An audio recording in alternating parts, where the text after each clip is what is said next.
live. I'm gonna hit the theme song. Oh, it's working. Hello, everyone. Welcome again to Totally Local Podcast, where we discuss the local events and happenings of this lovely Jersey Shore area we reside in, and we talk to colorful guests and characters and people we meet along the way. As always, I'd like to thank my co-host, Leo. You're thanking me? I haven't done anything yet. You're just here, and that's enough. Oh. I appreciate you. Well, my presence, you're welcome for. Thank you. I got to introduce myself. I'm Andrew Top Hat, and this week we got Ming, man in the decks, which I appreciate. What's up, everybody? Hi. And our totally local special guest is Amy. I call you Amy B because that's what it says. Amy B from Root to Rise, which is a local organization working with people in recovery. Mm-hmm. And I'm also thanking you for being here today. I know how busy you are, and you got a lot going on, and we've been trying to connect for a while, and you're here now. Yeah. So I appreciate Pretty excited. that. Thank you for having me on. Yeah. Can you? I don't know. Let's just kind of jump into when did Root to Rise start, basically? And what is it? What is it? Yeah, good question. Thanks, Leo. So we are a local nonprofit organization who our mission is to primarily be a supportive community for individuals on a journey of recovery, right? And that looks different for each and every person. So essentially we started in around 2013, 2014. We started teaching yoga in a local treatment facility, adolescent treatment in Marlborough, New Jersey. And then from there, we became incorporated. A couple of years later, we became an official 501c3, where now we have a space in Belmar, New Jersey, where we have free yoga, meditation, some other workshops that rotate throughout the week. The only requirement is that the individual is 48 hours or experiences 48 hours of continuous sobriety, but there's really no cost for anything. And then with that, we run about 30 programs weekly outside of that space in treatment facilities, so adolescent, adult, substance use disorder, psychiatric, or mental health spaces. And did all this kind of come to? It's not like you sat down one day and was like, "Here's my ultimate plan." It kind of came organically. Yeah. So, really early on, probably around like 2012, I was working with a friend, and she was trying to get me to think about like what my goals were. Mm-hmm. And I really wanted to open. At the time, I was living in Asbury Park, and I wanted to open like a community center or like a yoga studio where the front of it was like a regular yoga studio, but kind of like that Tom's model. Like for every person that came in through the door, we were able to maybe help somebody that needed some resources. Oh. So whether that be like parent classes or whatever. Mm-hmm. So that was the original thought. And then in 2013, I got sober, and I was like, all right, like I need to do more work like this. And a friend of mine invited me into that adolescent treatment facility to teach yoga. And once I started to do that, I was like, okay, this is what we need to do. So that's kind of how it started. And then shortly thereafter, I listened to a TED Talk from a woman named Jackie Hillos from the Phoenix out in Denver. And she was just explaining kind of exactly what I wanted to do. Mm-hmm. It was a nonprofit founded solely on helping individuals in recovery. Mm-hmm. And that just kind of led us to where we are now. Yeah, so like shortly thereafter, I met with my best friend, and I had encouraged her to leave her full-time job at the time. So she had some time to hang out with me. And we met at Cafe Volan, and I was like, this is what I'm thinking. And, and she kind of pushed me just to do it. And I was like, well, how do we do it? We have no money. Yeah. You just left your job. I have like many part-time jobs. How do we just do it? And she said that she would help me start to get the money going to become incorporated, because it cost a couple $1,000s to have the official 501c3, do the paperwork. That was, we did it with like LegalZoom. We didn't even have the money to get a lawyer. So we were just kind of doing the paperwork, crossing our fingers and hoping for the best. That's like the paperwork stuff. Like I would like just lose it. I'd be like, I don't know what I'm doing. Like, this is crazy. Yeah. But it's great that it all came together, and we we met through mutual acquaintances and friends, and you've helped you've helped people that I know out, and that's where I kind of learned more about what you were doing. And part of the interesting part of that was, I remember running into you once, and I was pretty stressed out, and you were like, well, how's it going? And I'm like, well, they're doing great. She's like, no, how are you doing? Like, how are you doing? And that's kind of part of it is, there's a stigma obviously around, like, I mean, is it like proper to call it like substance abuse? Is that like a good way of describing it? The current version is substance use disorder. Okay. Because it's a mental health condition. Whereas when we say substance abuse, Yeah. it implies something negative about the individual, whereas substance use disorder maybe invokes a bit more compassion and understanding, rather than just like, oh, you have a problem. Yeah. But rather, we wouldn't view that of somebody maybe with like a bipolar disorder, And that's a good point too, is that I think a lot of people look at this as not like a mental issue, like something that, and it kind of stems from somewhere, from something. It's not this external thing. It's kind of like an internal thing that kind of expresses itself outward. And part of it's and I don't want to there's so many parts to it, and I don't want to, there's no part obviously greater or less than other parts, but it's not like it's not one person dealing with an issue. It's like a community dealing with an issue. Yeah. It's a family dealing with an issue. It's friends dealing with issues. And it's really, I see the stuff you post talking about like stigma and how people kind of react to it or what to do. Like, could you go into more like what that means, like stigma, how you kind of are breaking that down, or how people should approach it? Yeah, I mean, I think it would be really interesting just to even think for most people that they maybe don't even view that they have a stigma associated with it, right? But if somebody was to open up to you about their alcohol addiction or substance use disorder, generally we have some sort of response, we maybe like start to clutch our purse, or maybe I don't want to leave my kids with you, or and we have these thoughts that we don't really feel comfortable like sharing, but they're there, right? So our goal really is to break down that barrier, to show people that it's not, just what you view to be the worst case scenario. Maybe that person that experiencing homelessness on the street that appears to be under the influence, that it's your friend, it's your daughter, it's your, your lawyer, it's anyone, right? So it's not really just one category of people, that everybody is affected. Yeah. And as far as, if you see somebody that's like, say you're talking to somebody, or you see somebody that may have, issues. I don't want to say like, I don't want to say like drug abuse, or say like they're dealing with something. Yeah, for sure. Is there like, I mean, from what I understand, it's not like you can't force anybody to do anything. No. You can't be like, Unfortunately, get in, yeah. you can't make them go through the process of trying to, become like, go into recovery and get clean, and you can't make anybody do that. But at the same time, it's like heartbreaking for people, friends and family that are around them.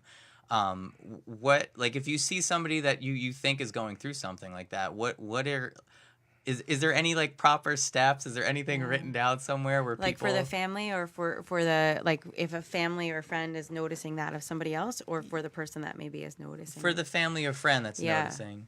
It's so hard, right? Because there's no like playbook, right? It's situational for each and every person. Generally we all come from, a place of wanting to see someone do well. So the intention is pure, but oftentimes our approach is like intense, and causes somebody to really shut down or become really resistant to anything that we're suggesting them to do. Even something as simple as like stopping by a 12-step meeting or cut down on your drinking can really invoke a person to get really defensive. So it's really hard to navigate,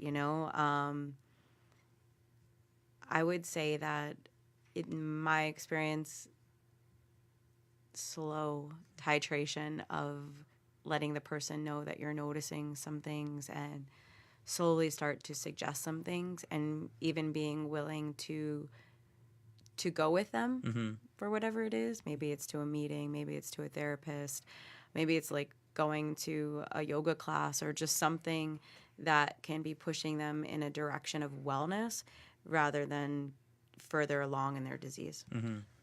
Can we talk a little bit about the process? So let's say, for example, I realize that I maybe need some assistance, some support. Yeah. From what you do, from what it is that you do on a day-to-day basis and what you've built up, Yeah. what would the first step be? Am I going to a place? Am I staying somewhere for long periods of time? Like what does Again, that it's look like going to be really tricky because it's dependent on like how, like where you're at, you know. Generally, seeing where somebody's at, what substances they're using, like is it safe for them to wean off or use less of on their own. You know, some substances that we use, if we were to go cold turkey in our own homes, we could be at a potential health risk and also put our family in danger of like having to deal with us as a very sick person. So again, it'll be dependent on like what you got going on. Right. And then from there, generally always suggesting possibly a detox so that you're being properly monitored and, you know, given the right amount of things to help that come out of your system. And I like to think about that too, like that's also taking care of the family, because the family's not having then to witness that range that happens when someone is detoxing, because it's not just like, oh, they look sick and they're lying in bed. They may become outwardly aggressive. They may become very verbally abusive.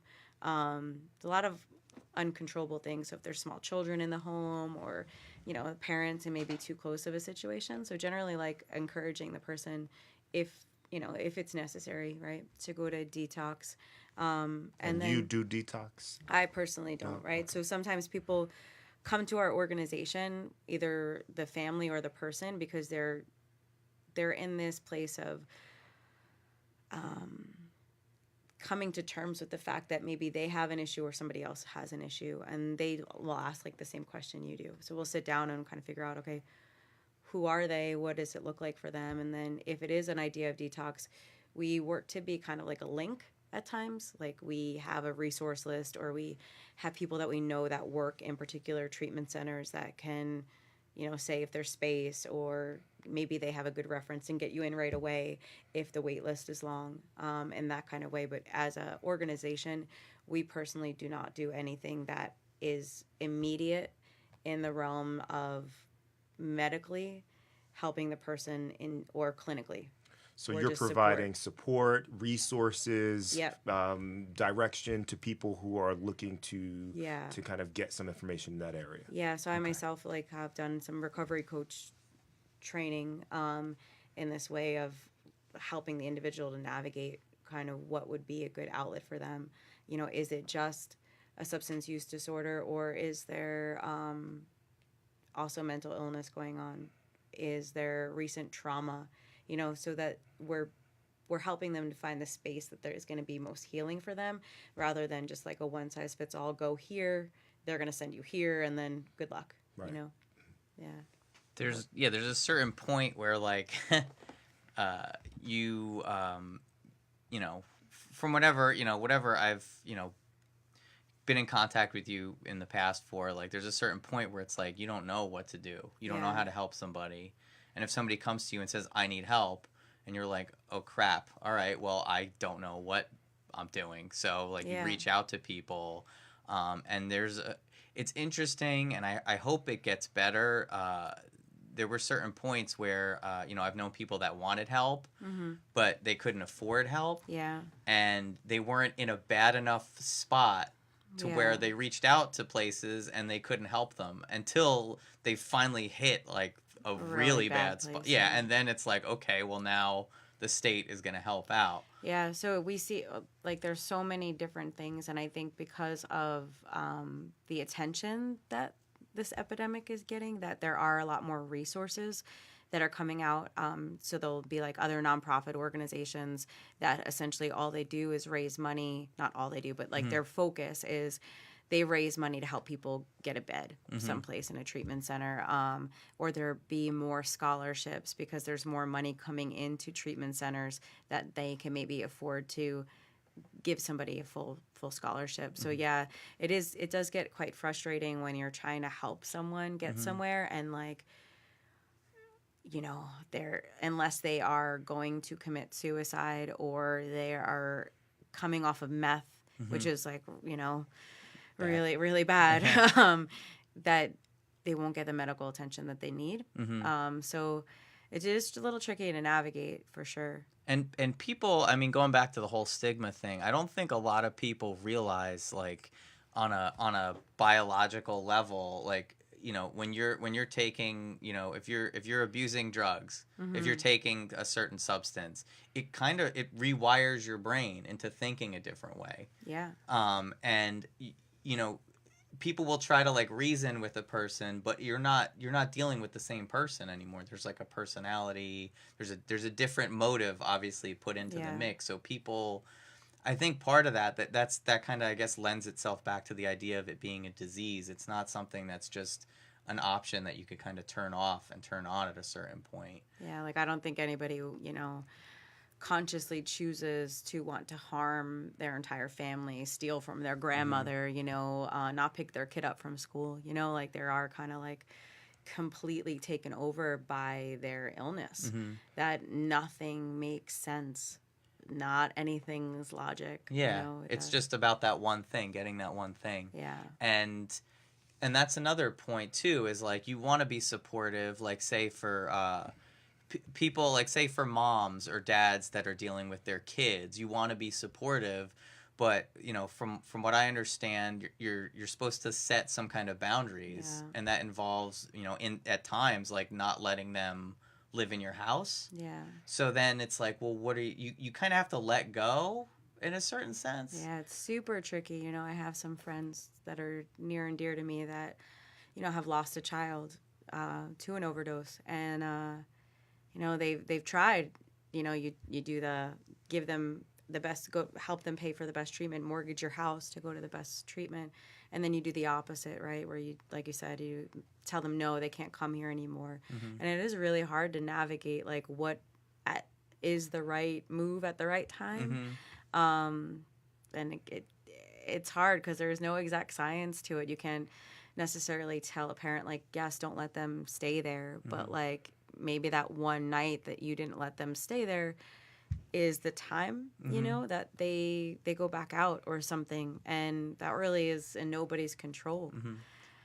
There's two different kind of perspectives, or there's the person that's going through it, and then there's the family and friends that are going through it as well. And whatever's best, it seems, for them might not be the best thing for the person that's going through. Yeah. And it's incredibly uncomfortable for the family just as much as it is for the person, I think. You know, it's been my experience, you know, with loved ones that, you know, are in and out of active addiction. It's hard to set boundaries. You want to just do whatever's in your power, but then you also know that maybe that's not going to help them get better. Like they do need to experience some sort of loss in their lives. To really, how have you know, you're in such an area of helping, right? You're giving, and you're dealing with people who need you. And a lot of times we want to think about all of the success that you have with these individuals, but there's inevitably going to be people who you run into who you weren't able to help. And that makes your job really difficult, right? I mean, there's got to be that part of it where sometimes it's just really rough that you met someone and you weren't able to give them the support, whether they relapse, maybe, you know, a death occurred. How do you handle continuing to be positive and provide such a great service when that other side is prevalent?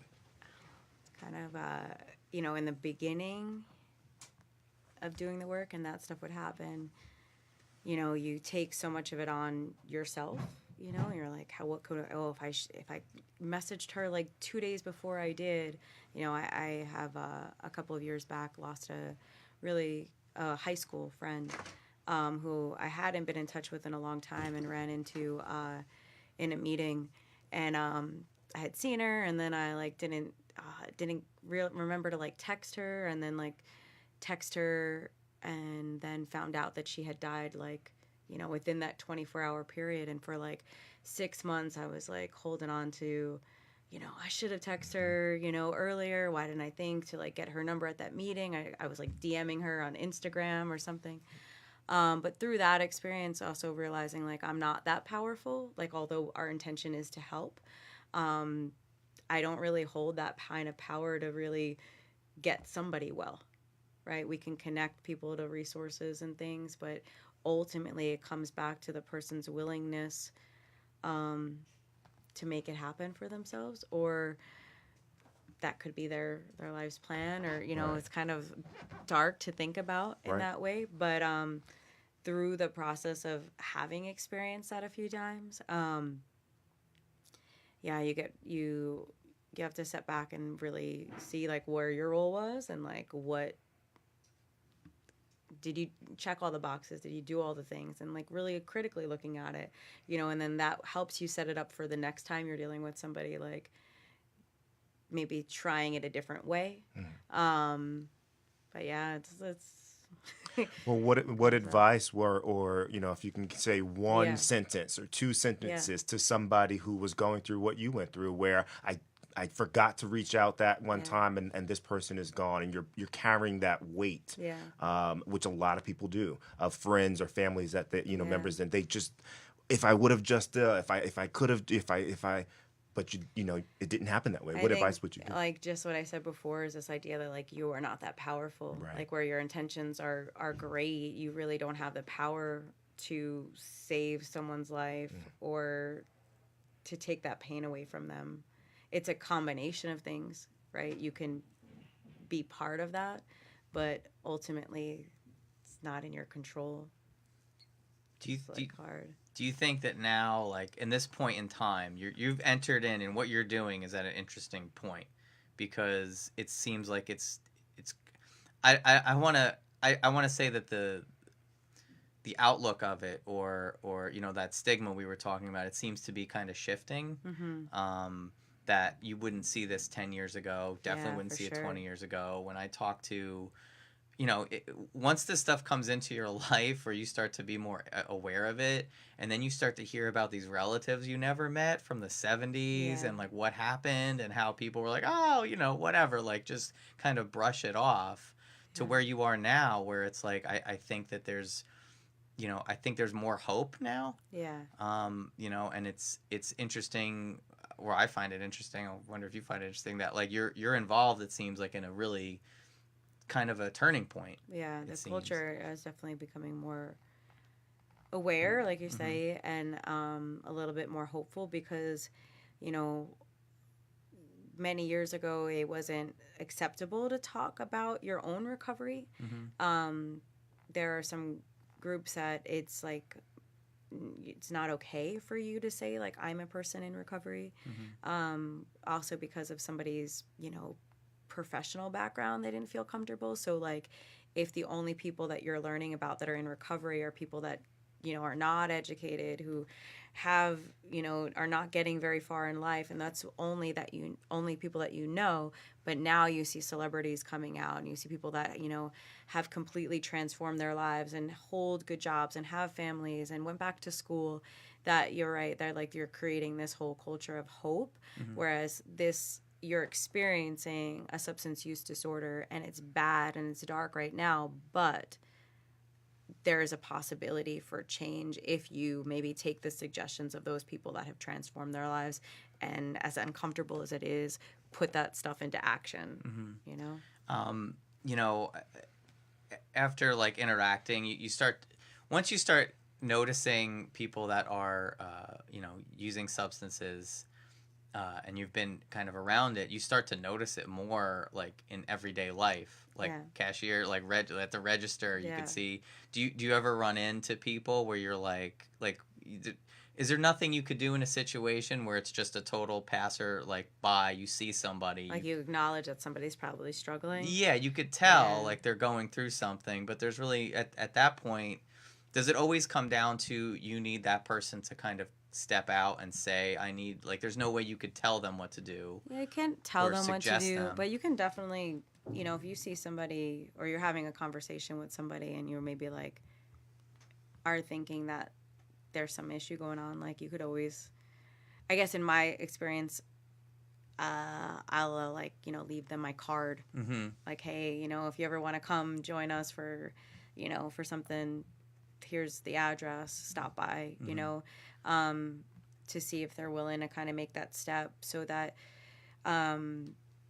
you're creating like a safe space. So there's like a TED Talk, and I can't remember the guy's name, but he talked about a little bit of how everything that we know about addiction is wrong. Like this idea that maybe we're not going to just like lay into people like, you have a problem, put it down, like, you know, in that way, but like kind of being with them and be like, hey, you know, I'm here for you. You know, maybe you're not ready now, but when you are ready, like these are some things. And when you approach it from that way, you're more likely to have somebody call or stop by because you didn't judge them. You didn't push them away. You didn't make them feel worse about who they were. You just acknowledged that they may be struggling and you were going to lend some support whenever they wanted it, and you weren't going to force them to go do something because you need to change, right? It's like more this way of like, hey, I see it, and if you're willing to acknowledge it too, like, I'm here and let's figure it out. There's like definitely those phases of, you know, oh, this there's this person in my life and they're doing something they shouldn't be doing.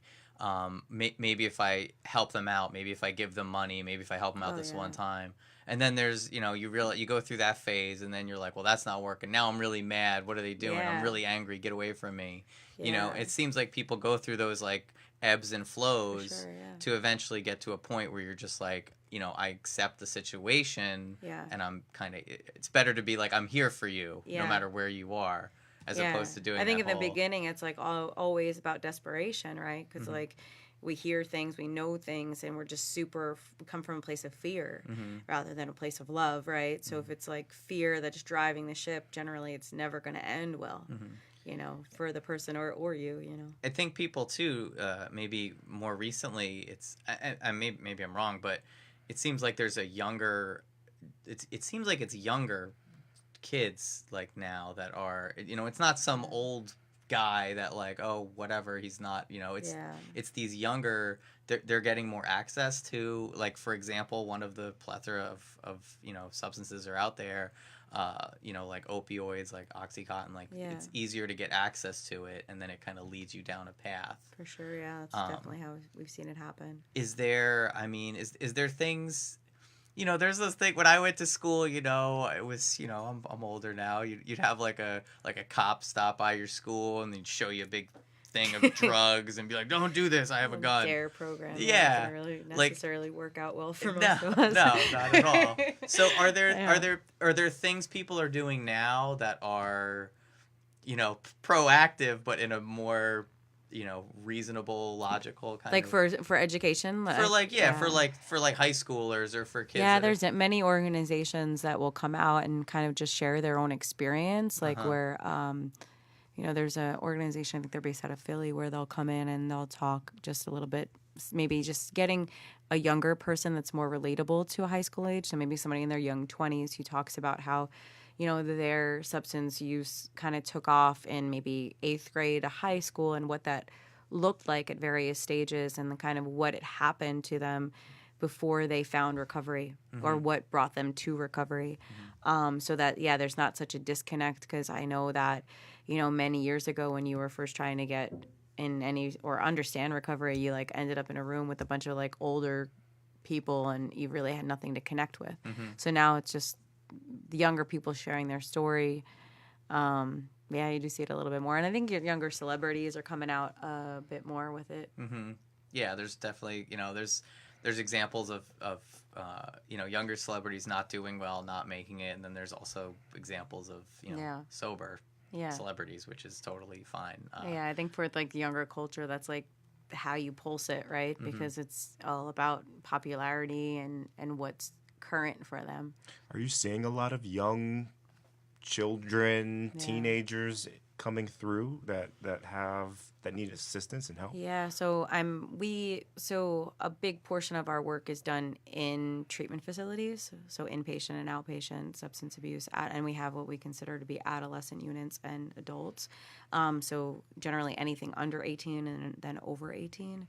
But there is a large population of like the early 20s.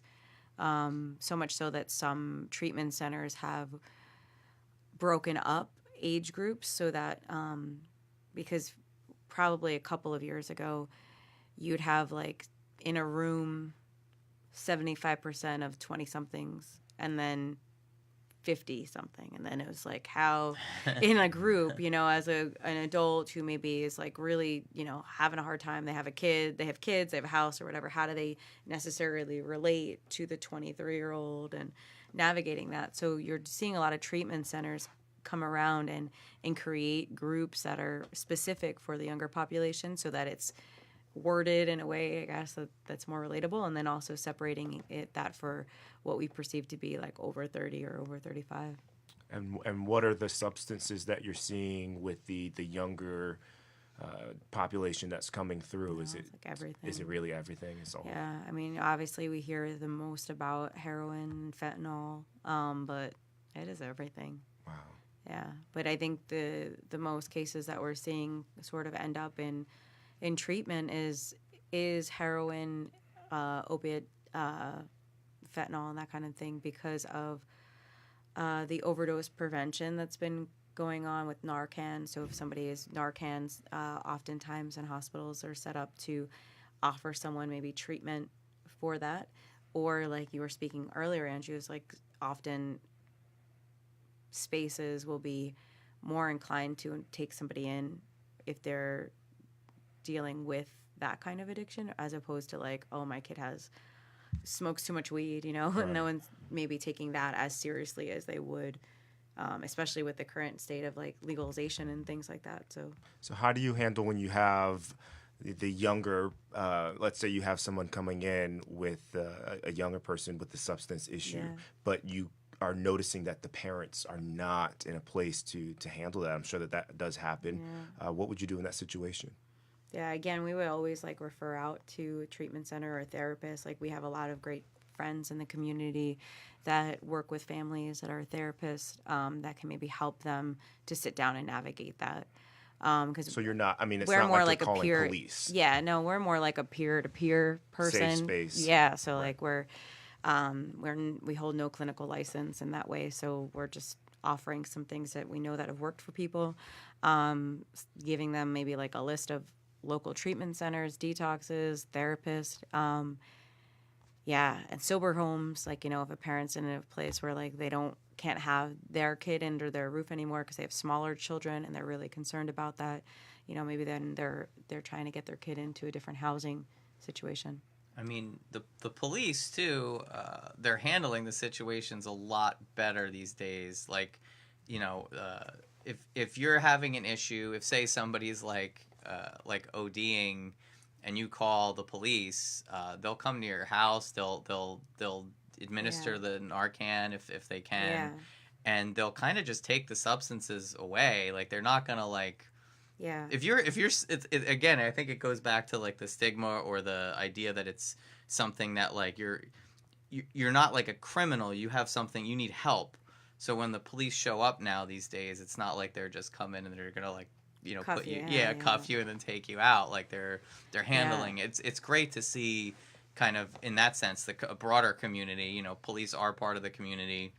Hopefully they're doing more good than bad, and they're helping people in that sense. Yeah. So I think that's that's good to see that part. Yeah, of there's it, a lot of education around it as far as law enforcement and just local communities and mayors and initiatives in communities where they're like setting up recovery centers. So there are spaces for people to go to utilize resources or just to navigate them or to figure it out. And I think even with the Narcan training, it was like a bit, maybe not something that the way that they approach it is a bit different now.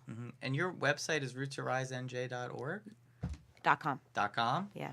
Roottorisenj.com. Yeah. And is there like resources on there if people want to learn more? On the for our organization, yes, Uh-huh. but there's not like specific pages where we put treatment centers or things like that on there because we don't really advertise for them. We just try to, the places that we do maybe partnerships with or work inside that we know a little bit about. Those are the places we generally. Is there like suggest. a website or some government issue capacity like website where if people want more information that they should go look at? There are, but off the top of my head right now, I have Okay. to look at our resource No, list. that's cool. Yeah, but there definitely are. I mean, we're really fortunate to be in this time where you can literally Google, get on it, and you will find anything and everything that you need. There are some I see commercials now and billboards for treatment and stuff, and I don't want to be cynical, but I Yeah. wonder the value if some of these people are doing it because they see that there's a financial gain to be had, Yeah. or if they're actually is there a seal or this is a legit place, or is it kind of Yeah, just so we really go by either we know a lot of people that work in treatment, so if they recommend a space, then we know it's a safe space, or people that we know that have gone to particular spaces. It's hard because it's just like any other business. yeah To really know if people are standing by their mission or if it's just their mission, right? Yeah. So there are some that are, yeah you have to figure it out. But for the most part, I think we haven't had too many bad experiences. That's good. I've had friends tell me of their experience as far as locally. I'm not going to name any places, Yeah. but there's a house for a halfway house or whatever set up, and they're staying there, and it's run super shady. Yeah. And people are abusing substances in Yeah. they're using substances in the place, and it's just set up to Yeah, and that's the thing. It's ultimately getting back to that idea of you can get better anywhere. And there is going to be some shady stuff that happens Yeah. in many different spaces because not everybody goes into these spaces for the same reasons. yeah Some people they're not, their heart isn't in the idea of I really want to get better. It's this idea oh, I need to do this for drug court, or I need to get my parents off my back, or whatever it is. So it's tricky. How did you connect yoga and meditation into helping people in these situations? Where do you think that crossroad So came? for me, that's really what got me sober. I became a yoga teacher, and then even during that process, I was still active in addiction and drinking and things, and just living a really toxic lifestyle. And then it was just this idea of being in this on this mat, stuck with myself, and in the particular studio where I was teaching and working, there was a mirror in front of me, so it was just having to deal with myself. There was nowhere to run at that time. There was nothing to put in my body to not feel or deal with what was coming up. I was really had to go in and look at everything as it came up and really sit with what happened yesterday or whatever. So for me, that's what got me on the path, and that kept me on the path. So it clicked for me because it gave me coping skills that I never had. And through that, just even the breathing and just stuff that a lot of us weren't taught really early on, or we experienced anxiety. Maybe we have a co-occurring and we don't know what came first, that or the substance use. And for years you were dealing with your anxiety through using. So now, I feel and I've mentioned this on the podcast before. Shout out to Lauren Grogan, if you're out there listening. How you doing? She's talked about her experience with meditation, and this is across the board. Meditation is just good, and for that simple reason of you're sitting there with your thoughts, which could be kind of scary at times if you're starting to go through that. But that makes makes a lot of sense to me. As far as and these, I don't know if these are silly questions or silly way to go, but I've had friends and they're okay, I was drinking a lot of alcohol and I'm no longer doing that. Yeah.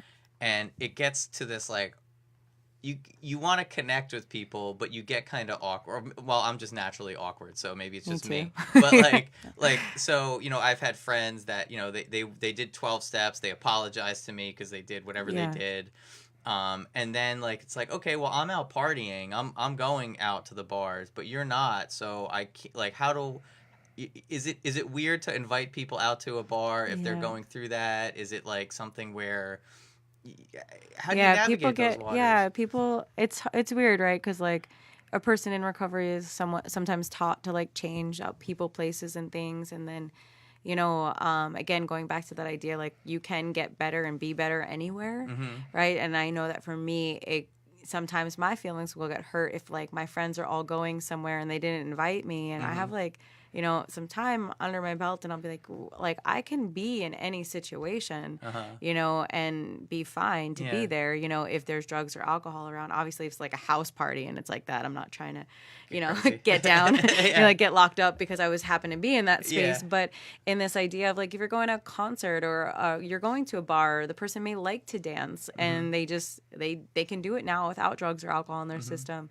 I think it's extending the invitation, also understanding maybe where that person's at on their recovery journey. If they're within 90 days, maybe wait. Yeah. But again, it's going to be different for each and every person. But you can start extending the invitation if you feel like the person's in a good space. Would it be weird to just be like, hey, I don't know where you are right now with all the stuff, but I think honesty and transparency with that. The best way to go. One of my best friends and has been with me before recovery now, and one day I was meeting her just recently for lunch, and she was just just to let you know, me and my aunt have a few beers at lunch, and I was like, it's I'm all right, I can be there, but it's just that it was just that she felt awkward, but she did it anyway, and it's uncomfortable to have those conversations, but I think it's important. Yeah. It also feels like if it's somebody who you really care about, obviously you want to be transparent and you still want to invite them and include them in your life. But if it's somebody you really care about, maybe you want to start trying to plan things with them that doesn't involve some of that. So it's I want to be with you and hang out with you. I also want to extend an invite when I'm going to be with this person doing some of, some other things. And I'm going to leave the invitation up to you. And that's a lot of what my life looks like today, right? Because I don't necessarily anymore, if there's a birthday party or something and it's at a bar, I can stop by and want to be there. But I'm there for maybe 30 minutes to an hour, and then I'm just kind of out because it doesn't really entertain me. So a lot of my life looks like that now. So maybe I don't hang out with my friends when they go to a bar, to a space where they're just going to be really partying, but we do go for a hike, or we go to a concert, or we go to the beach, or whatever we can do. But in that way, if you're making somewhat of an effort to be a part of that person's journey and shifting your relationship a bit. I love that. That's a good idea, Leo. Nice work. Look at you. You're hired. Patting myself on the back. You come and volunteer with us whenever you want to. So we mentioned before, I think Leo mentioned it before, when somebody comes to you or a family member, or however, you come in contact with somebody that's using substances and wants to put an end to it or try to transition away from doing that. You mentioned that there's a 48, you want to make sure that they're sober 48 hours. And what is the after that, what would you sit down with them? Would you talk with them? Say they've, you've helped them find a place, or they found a place, they're 48 hours sober. What's the next step when you interact with somebody like that? Is it all right, we're doing yoga right now, or is it let's go for a walk? How do you? Yeah, so it depends on what they show up for. We suggest the 48 hours of sobriety, or being off of whatever it is that you're on, to keep you safe, and also people in the room safe, because your body's going to be going through all sorts of stuff that it's just not safe for you to be maybe in public, and if you're going to be doing some sort of athletic activity. But it'll be dependent on what they show up for, and what they want to do, right? Because in that way that I think even early on, I think when we first met, I was still trying to really navigate what to do with people, I know what I like to do, so I will go to try to do that because I enjoy doing it, but that didn't really always work. People aren't 48 hours sober and want to go for a run with me. It's not really the best idea. So it's just going to depend on who that person is and what And if it's something that like we don't do, we link them up to another organization that does it. Like maybe that person loves to skateboard or they like to like go climbing or whatever it is. Like how can we get them connected to somebody who does that? So there's like a network Oh, of, for sure, yeah. you know, people that are Yeah, just, you and know, many different like, and in that same way too is like, you know, I think sometimes when we hear the word recovery, we associate it with one particular way to get better. And through this process over the last few years of running the organization, understanding that there are many pathways to recovery. So there could be somebody who like wants to do something faith-based, and we know somebody that's really involved in that. We can link them up to it. There's, you know, refuge recovery. There's so many of these different things now that are out there. So we have, again, like that link to someone that we know that does that one thing that we can get them involved with. it's interesting too, once you kind of like breach like that barrier. Everyone has this bubble, you know, especially when it comes, I guess it's the stigma of it. And once you like breach it and then they kind of talk to you about it, you start to realize that you're not alone. Like there's a lot of families, there's friends, there's people that are going through this on all these angles, and it seems to open up this conversation. Yeah. I think what you said too is like super important because so often families are ashamed. Yeah. And not necessarily that they're ashamed of that person, but they felt like, you know, as a parent, like I messed up. I should have done that. I should have done this. And they take on a lot of that responsibility. So they don't openly talk to other parents about it because they're afraid of how they're going to be perceived. Where we do ourselves a disservice when we do that because we don't create connection, we create disconnection. So if I'm like, just like Facebook or these things, right? If we're constantly showing our good face and everything that, you know, all of our milestones in our lives, but not really opening up about the real things that go on in our lives, people feel isolated and alone, that they are the only person that's going through this, and they don't understand that there is a community of people that are also going through that. So I think that idea of just like letting yourself be seen, and just being there for people, but not, you know, overtly being, you know, I guess dumping on people. Yeah, you don't want to like pushy. But there's like this weird balance with it. Yeah. And I mean, I think that we're in this time now that, like I said before, where it's just becoming more. Just, you know, this is a part of our reality on the planet, that people are going through these things, and there's got to be more compassion. You know, I think too, just like what Leo was trying to get to before, like just like a statement. I think what I try to come back to, like what my internal like mission when I'm working with or speaking with anybody is like, am I making this person feel seen? Do they feel heard? Do they feel loved? And like that's it, right? Because after that, it's really up to them and figuring out how to navigate it. But if we're hitting those marks, then the rest will happen as it's meant to happen. What and you mentioned volunteering before. I'd like to talk a little bit more about that. Like, if somebody wanted to volunteer, what are the different avenues that they could go down? Because it's not all going to be, you know, teaching yoga to people. There's a like lot of within our helping. organization. Yeah.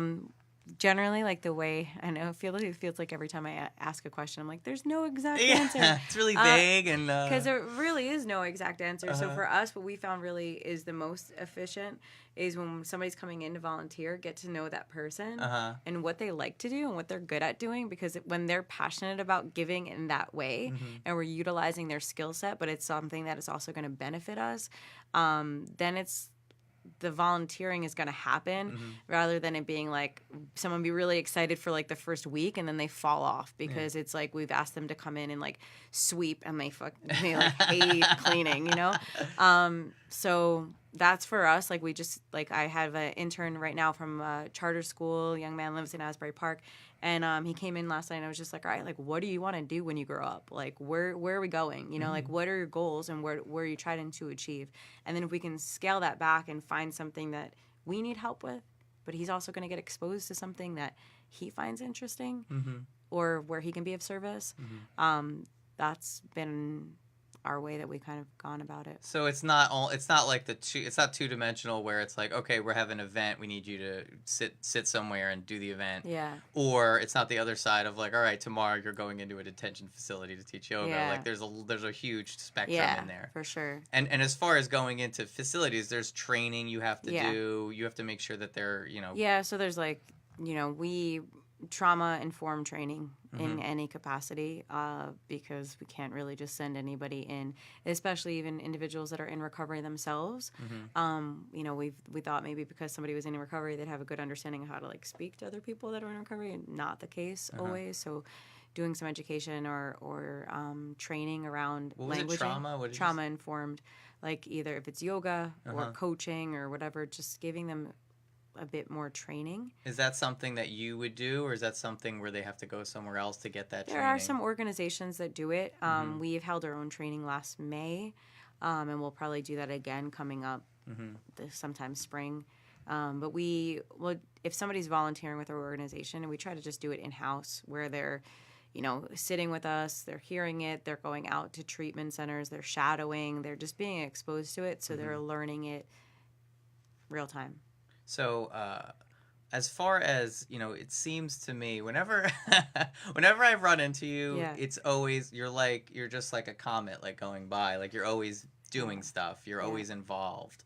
And, you know, like I said before, you asked me, like, I was talking to you about how everything was going, and you're like, well, how are you doing? Yeah. And what I want to know is, like, how are you doing, Amy? Yeah, like, how are you? It's been a journey, man. How do you like make, you know, how do you make time for yourself and make it so that like you're okay with making time for yourself? Or you not? There is no making one time? answer. No, I'm just kidding. You know, it's been pretty interesting because over the last couple of years, I've had my own health issues, not to deal with recovery. So they've actually, because I've had them, they've really forced me to slow down and really look at how my self-care was, because I used to look at self-care like being physically active, right? Or like working out or eating well. I was good at doing those things, but then did deeper self-care, like, you know, really spending time to rest and restore and that kind of stuff. So over the last few years, you know, I've been struggling a lot with my health and just that stuff coming up, and like having to make time to like go to many doctor's appointments and get all these tests done. Like I've been a LabCorp more in the last like 2 years. You know, and that way, I always look at something like, what is this trying to teach me? And I think I got so excited about being of service and being involved in the organization that maybe there were points where my body was trying to get my attention. I was just like, oh, I'm good. Until it was not good anymore. Yeah. So today, what that looks like is making time for yoga practice, for meditation every morning. It's just like a non-negotiable. Therapy. Thank God for therapy. I think everybody should be like come out of the womb and have to go to therapy weekly. Somatic experience therapy, like massage work and things like that. So kind of all spectrums. You meditate every morning? Yeah, it has to be. Like, do you have like a time limit, or? I used to be a little bit more regimented, like what it had to look like, you know, like it had to be 20 minutes or what are you even doing? But, you know, as life becomes busier and becomes more full, some days it is like 5 minutes, but it's just this process of like every day waking up and just going to sit and just like this place to ground before the day happens. You know, I also recently started getting into the meditation, and for anybody listening out there who wants to try it, there are lots of apps out there too that can slowly kind of get you into it. Yeah. And the things that you notice, the things that you feel and you become aware of in your day-to-day life, when you're doing that, it's super inspiring for you to keep going. Yeah, so we have an incredible meditation group on Tuesday nights at 8:30 p.m. Again, it's free. It's taught by a person that's really an incredible tattoo artist named Kevin LeBlanc. He's also a part-time monk.